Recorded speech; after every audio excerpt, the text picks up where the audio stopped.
నా కలే ఇలా నిజాలుగా నిలుస్తూ ఉంటే నా కథలనే కవితలే పిలుస్తూ ఉంటే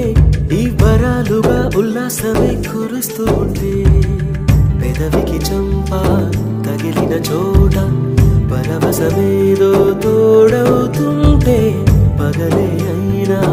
గగనంలోన తారలు చేరెనుగా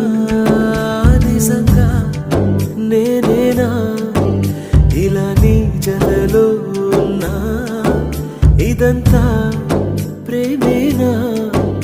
ఎన్నో వింతలు చూస్తున్నా ఎదలో ఎవరో